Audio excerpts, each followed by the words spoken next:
Il y a des semaines qui ressemblent à toutes les autres de l'extérieur. Le réveil, le café, les notifications, la routine qui recommence. Et puis il y a des semaines où quelque chose dans l'air est différent. Pas dramatiquement, pas d'une façon que vous pouvez expliquer à quelqu'un. Juste cette sensation que le sol sous vos pieds a légèrement bougé pendant la nuit et que vous n'êtes pas tout à fait au même endroit qu'avant. Si vous ressentez cela en ce moment, vous avez raison. Entre le 22 et le 30 mars 2026, 4 événements planétaires se succèdent en moins de 8 jours. Pas 4 événements ordinaires, pas 4 cases à cocher dans un calendrier astrologique. 4 étapes d'une même séquence. Une progression qui ne s'était pas produite dans ce contexte depuis des générations. Restez jusqu'à la fin, parce que ce que je vais vous montrer ne concerne pas les planètes. Cela vous concerne vous, ce que vous portez, ce que vous construisez, et ce que cette semaine a été préparée pour vous offrir. Commençons par comprendre ce qui a rendu cette semaine possible. Depuis le 3 mars, vous avez traversé une éclipse lunaire totale, la lune de sang en Vierge, la dernière avant 2028, 23 jours de Mercure rétrograde en Poisson, Jupiter qui repart après 4 mois d'immobilité, la dernière nouvelle lune de toute l'année astrologique le 19 mars, et l'équinoxe du 20 mars qui a ouvert la nouvelle année astrologique pendant que Mercure reprenait sa marche directe. Tout cela en moins de 3 semaines. Ce n'était pas du chaos, c'était une préparation. Il y a quelque chose que la plupart des gens ne savent pas sur l'équinoxe. Ce n'est pas une convention culturelle comme le 1er janvier. Ce n'est pas une date choisie pour des raisons politiques ou religieuses. C'est un fait astronomique pur. Le moment exact où le soleil franchit 0 degré du bélier. Le moment où le jour et la nuit durent exactement 12 heures partout sur Terre simultanément. Pas approximativement. Exactement. Les Perses l'appellent Nowruz, le nouveau jour, et le célèbrent depuis 3000 ans. Les Romains commencèrent leur calendrier en mars. C'est pour cette raison que septembre, octobre, novembre et décembre portent les noms des chiffres 7, 8, 9 et 10. On a déplacé le début de l'année au 1er janvier pour des raisons politiques. Mais le zodiaque, lui, n'a jamais changé. Et cette année, l'équinoxe s'est produit dans un contexte que personne vivant aujourd'hui n'avait jamais connu. Saturne est en Bélier depuis le 13 février. Il n'y était plus depuis 1999. Neptune est en Bélier depuis le 26 janvier. Il n'y était plus depuis 1862.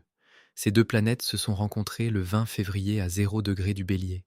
Une conjonction qui ne se produit qu'une fois tous les 36 ans. Et à ce degré précis, le point vernal, le degré zéro absolu du zodiaque. Une fois tous les 150 ans environ. Nous ne sommes pas seulement au début d'une nouvelle année astrologique. Nous sommes au premier tournant d'une ère qui n'existait pas il y a 6 semaines. Pensez à un arbre en hiver. De l'extérieur, il semble mort. Rien ne bouge, rien ne pousse. Mais sous l'écorce, la sève travaille en silence.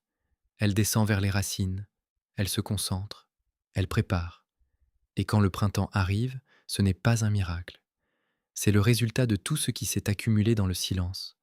Tout ce que vous avez traversé depuis le 3 mars, les décisions suspendues, les vérités qui remontaient à la surface, les anciennes couches qui se détachaient une à une, c'était la sève qui descendait vers les racines.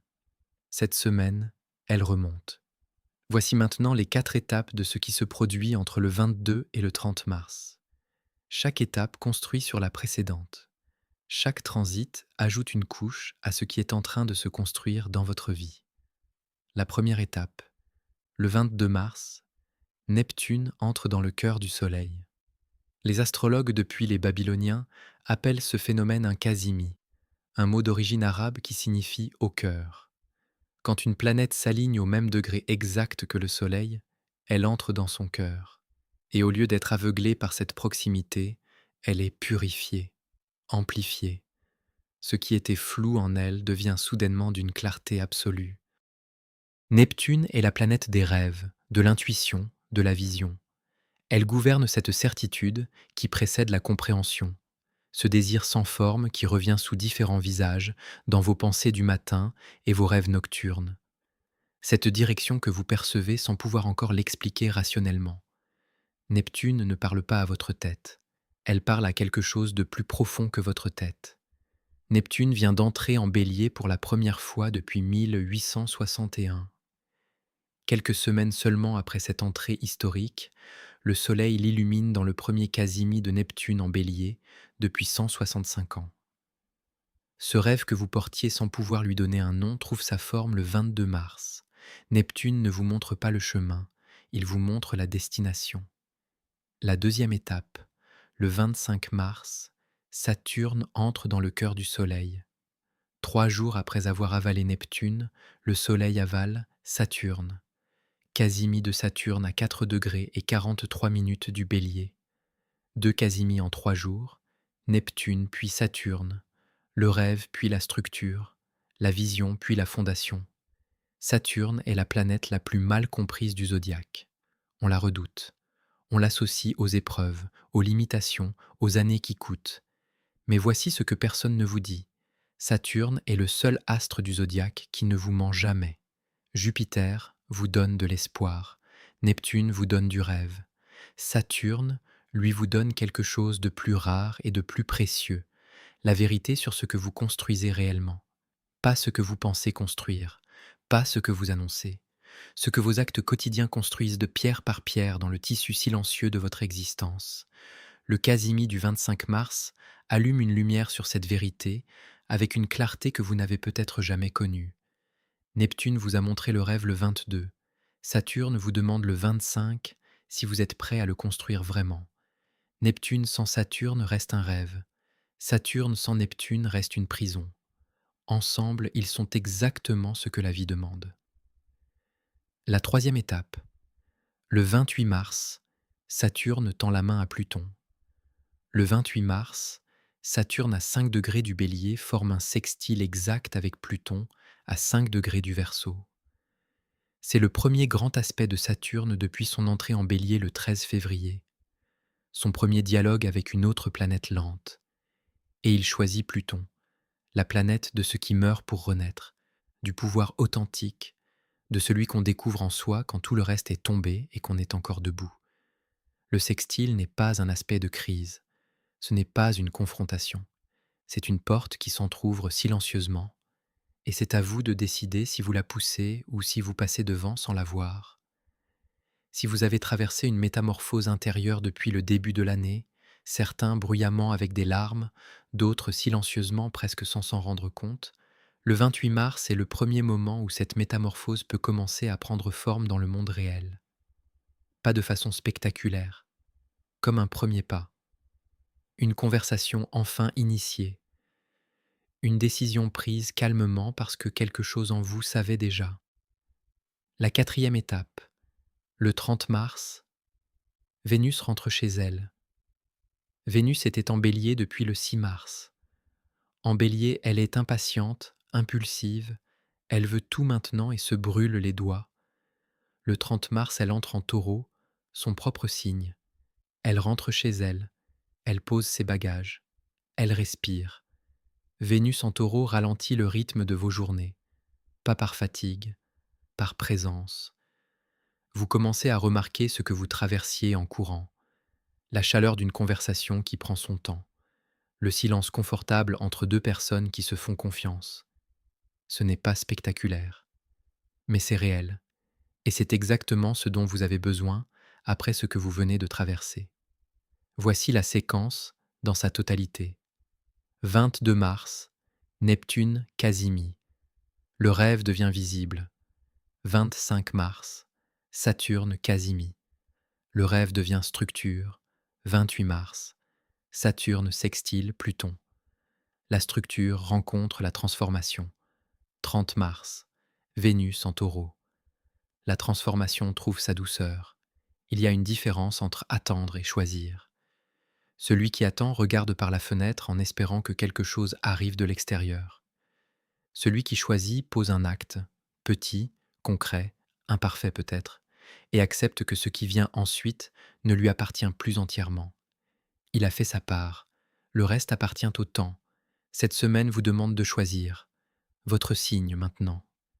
Écoutez aussi votre ascendant si vous le connaissez, le Bélier. Saturne dans votre signe ne vous ralentit pas, il vous demande de choisir. Pas entre 1000 directions, entre la direction vraie et les directions confortables. Vous avez l'habitude de commencer. Cette semaine vous demande de décider ce que vous voulez finir. Les Gémeaux. Mercure direct vous rend votre clarté. Mais attention, tout ce qui remonte maintenant n'est pas à garder. Vous avez accumulé pendant 3 semaines de rétrogradation sans vous en rendre compte. Le vrai travail de cette semaine, c'est de trier, pas tout garder. Choisir ce qui mérite vraiment votre énergie. Le Taureau. Vénus rentre chez vous le 30 mars. Après des semaines où tout semblait instable, quelque chose se pose enfin. Pas tout. Vous. Et parfois c'est suffisant pour que le reste suive. Le Cancer. Le premier quartier de lune le 25 mars tombe dans votre signe. C'est une rencontre directe avec votre vie intérieure. Quelque chose réclame votre attention depuis trop longtemps. Une conversation évitée, un besoin étouffé, une vérité que vous n'osiez pas formuler. La lune dans votre signe ne vous laissera plus faire semblant de ne pas entendre. Le Lion. Une idée que vous aviez mise de côté, pas abandonnée, juste mise de côté, revient cette semaine sous une forme différente.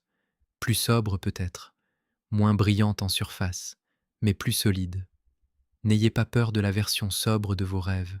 C'est souvent celle-là qui tient vraiment. La Vierge. L'éclipse du 3 mars a effacé quelque chose dans votre vie. Vous savez exactement ce que c'est. Cette séquence ne vous demande pas de reconstruire à l'identique. Elle vous demande quelque chose de plus difficile. Construire différemment avec ce qui reste. Et ce qui reste est plus solide que vous ne le pensez. La Balance. La pleine lune du 2 avril arrive dans votre signe. Tout ce qui se passe cette semaine prépare ce moment. Une relation est au centre de ce qui s'éclaire pour vous, pas les relations en général. Une en particulier. Vous savez laquelle. La question n'est pas ce que cette pleine lune va révéler. La question est si vous êtes prêt à voir ce qu'elle va révéler. Le Scorpion. Ce qui semblait impossible à bouger commence à céder. Pas parce que les circonstances extérieures ont changé, parce que vous avez changé. Et quand vous changez, Scorpion, le monde autour de vous n'a pas le choix de s'ajuster. Le sextile Saturne-Pluton du 28 mars est votre levier. Utilisez-le. Le Sagittaire. Vous avez retenu des mots depuis des semaines. Par prudence, par doute, parce que le moment ne semblait pas juste. Le moment est juste maintenant. Si vous avez quelque chose à dire, à écrire, à créer, à transmettre, les prochains jours sont votre première fenêtre du nouveau cycle. Et les premières fenêtres donnent le ton à tout ce qui suit. Le Capricorne. Pluton a quitté votre signe après 15 ans de transformation profonde. Ce que vous avez appris pendant ces années, recommencer quand tout s'effondre, tenir quand rien ne tient, ce n'est pas un traumatisme, c'est une compétence. Et cette semaine vous demande de commencer à construire avec elle. Le Verseau. Pluton est dans votre signe et Saturne lui tend la main depuis le Bélier. Quelque chose se clarifie pour vous cette semaine, pas la direction finale, le prochain pas. Et pour l'instant c'est suffisant. Vous n'avez pas besoin de voir le sommet de la montagne. Vous avez besoin de voir le prochain tournant. Avancez. Les Poissons. Mercure repart direct dans votre signe. Il vous rend votre voix, celle que la rétrogradation avait rendue floue, hésitante, parfois silencieuse. La nouvelle lune du 19 mars a planté quelque chose dans votre territoire. Ne cherchez pas encore à voir ce qui pousse. Faites confiance au sol. Il sait ce qu'il fait. Même quand vous ne voyez rien en surface, quelque chose travaille. Je veux vous laisser avec quelque chose d'important. Vous n'entrez pas dans cette semaine les mains vides, vous entrez avec tout ce que l'hiver vous a appris. Chaque doute traversé, chaque nuit difficile, chaque moment où vous avez tenu sans savoir pourquoi. Tout cela est de la matière. C'est avec cela qu'on construit. Les choses qui durent ne s'annoncent jamais. Elles commencent en silence, presque invisiblement, dans un geste ordinaire posé un matin ordinaire, sans savoir encore que c'est là que tout a commencé. Cette semaine est ce matin-là. Dites en commentaire votre signe et une chose concrète que vous mettez en mouvement cette semaine. Le nommer le rend réel. Abonnez-vous. En avril, une nouvelle séquence commence. Je serai là pour vous expliquer ce qui arrive et exactement comment y entrer. À bientôt.